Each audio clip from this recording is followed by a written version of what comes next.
Hi, I'm Holly Rickett. I'm a Deputy County Counsel with the County of Sonoma, practicing in the area of land use and CYLA. Hello, my name is Diana Gomez, and I'm also a Deputy County Counsel with Sonoma County. I too practice in the area of land use, specifically code enforcement, and also for the Parks Department. So we are here today to talk about receiverships, and we're going to go back and forth on various parts of receivership and hopefully give you an overview of why or why not you might want to use a receivership to help clean up a public nuisance. So first question is, what is a receiver? A receiver is a fiduciary, an agent of the court who holds assets to preserve and protect property, and real property mostly. The receivers do not work for lenders, they do not work for property owners or an agency. They are a neutral, impartial party. A receiver is a ministerial officer of the court who is required to act for the benefit of all who may have an interest in the receivership property. A receiver may be an individual or a for-profit organization, such as a law firm or a nonprofit organization. And throughout this, when Diana and I talk about agencies, we're talking about any public agency, city, county, port, district. The word agency can be any public agency. So most of the time you'll see agencies interested in receiverships when they have vacant and substandard housing that is a serious hazard to the public nuisance. Often you'll see these with an attractive nuisance. This is when you're attracting trespassers, squatters, that type of thing. Often a public health hazard, fire risk, mold, serious public health issues. Many times those become problems for adjacent buildings or adjacent citizens in that area. Oftentimes they'll bring an increase in blight or drug use, other criminal activity to the area. And sometimes the blighted property is going to be in direct conflict with your agency's goals and your general plan, which is usually the quality of life and clean and healthy neighborhoods. That's sometimes the language you'll see in your plan.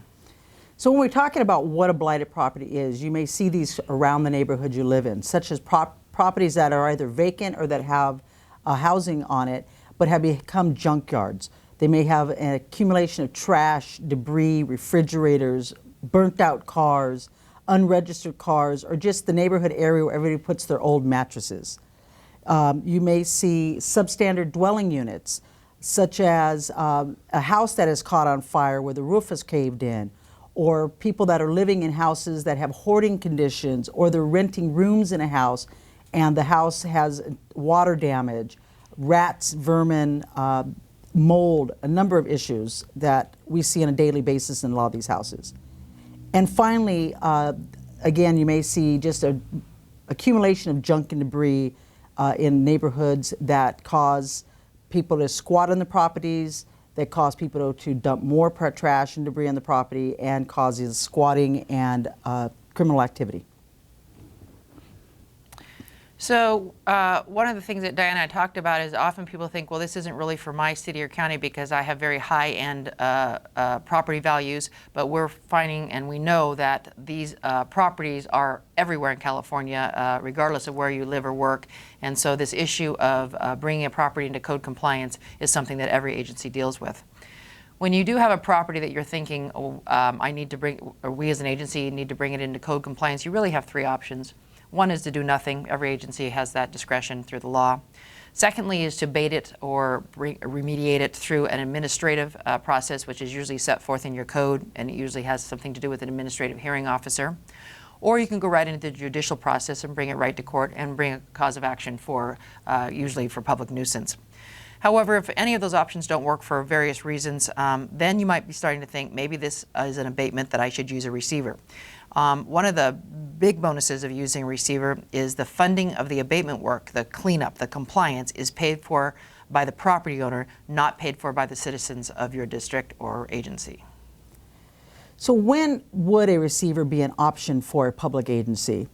Oftentimes, we have owners or occupants refuse to comply with the orders of an agency to clean up their substandard property. These may be traditional code enforcement, what we call, quote, frequent flyers, end quote, repeat or routine violators who have a history and a pattern in your agency. Your agency will order them to clean up the property, they take care of it, a year later it's back. And this is a never-ending cycle.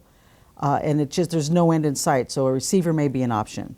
You may have slum landlords who rent out rooms in a residential house, or they rent out apartments in a apartment dwelling that just do not pick up the property, do not take care of it, and really don't care what their tenants live in.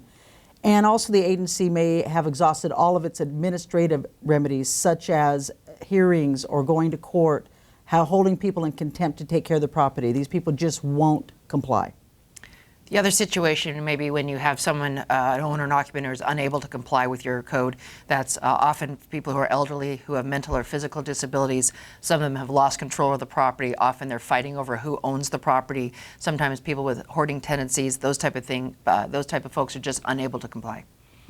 And you'd be surprised, even in wine country of Sonoma County, we have a lot of properties that sit vacant. They're worth hundreds of thousands of dollars and nobody is taking care of them.